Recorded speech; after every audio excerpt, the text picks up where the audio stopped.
I'm going to show you the exact numbers of the property that I'm buying in Portsmouth, New Hampshire, the renovation, and honestly what it's going to be worth when it's all said and done. Stay tuned. This should be an exciting series we have coming forward here. There's a catch to this though. So I don't want to tell you what I have under contract for because guess what? We're not closed yet. It's actually closing in a few weeks. But I can tell you it needs like $200,000 to $250,000 worth of work. It's in the historic district and it's in one of the best markets in New Hampshire, Portsmouth. Now, this is kind of a fun deal because when this is all said and done, this thing will be worth almost about $1.5 million. So what are we getting it for and how's that going to look? I'm going to walk you guys through that as it comes forward. And I'm excited to tell you guys what I'm actually buying it for. And the crazy part to tell you is that it's been on the market. It was on the MLS. Anybody had a chance to buy it and we kind of saw opportunity and we went for it. So stay tuned for what's to come because it should be a fun time.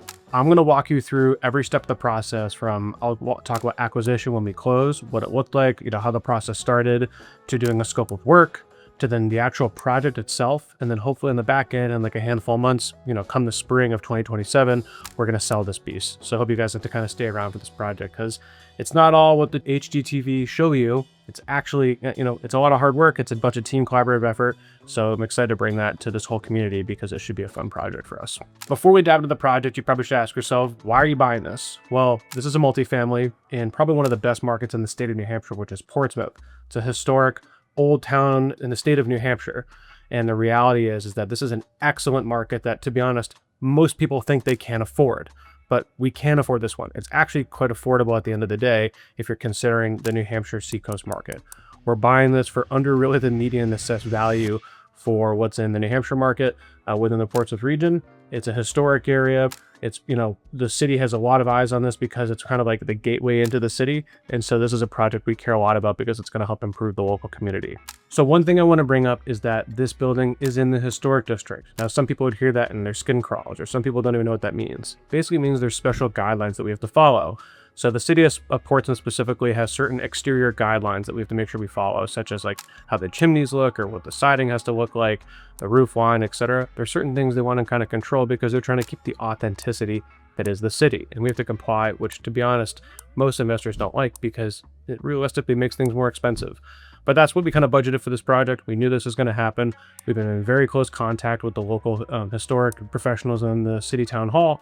And so this is one of those scenarios where if you do your due diligence, you know what you're looking for, you can keep yourself protected and your finances protected at the end of the day. But the big thing is that I think it actually scared a lot of people off. A lot of people knew that it was in the historic district. And even though we knew it, we kind of saw the opportunity of we can make this work if the numbers work. That's really realistically the answer.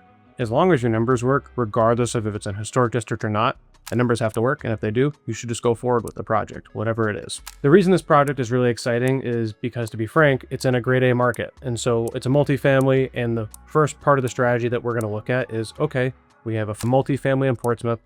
Our options are, let's get the units rented. Let's make the place livable and habitable. Let's get it rented out. And then our goal is to basically flip it in the spring. Now, if it doesn't go well with flipping, God forbid, whatever happens, well, now we have a multifamily in one of the best markets in the state.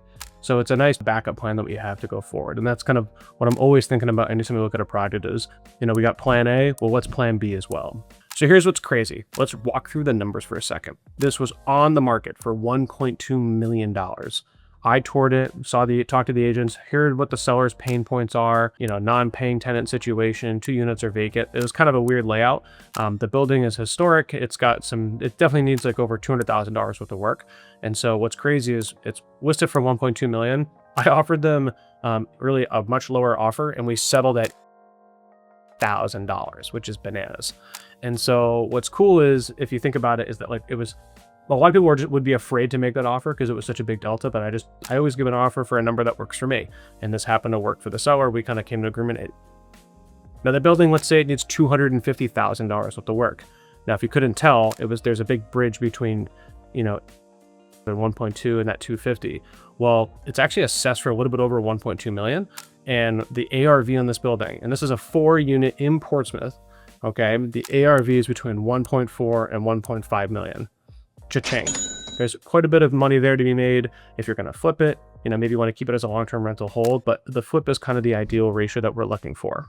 One of the reasons I love this project so much is because Candor, although we kind of started in Massachusetts, we've been in New Hampshire for a little bit, we haven't really focused on the state of New Hampshire. And so this is kind of a fun project for us because, in all honesty, I want to increase our exposure within the New Hampshire market. It's a great place to live. I want to keep seeing it grow. I'm from New Hampshire, and so kind of like watching my state get better and grow is an exciting piece for me. And I kind of grew up going to Portsmouth, so this kind of brings me back to my roots a little bit and kind of saying like, I remember driving by this building a bunch and I never really gave it a thought. And now that I'm in the real estate realm full time and I see it, it's cool to be able to know that I can make an impact on people locally.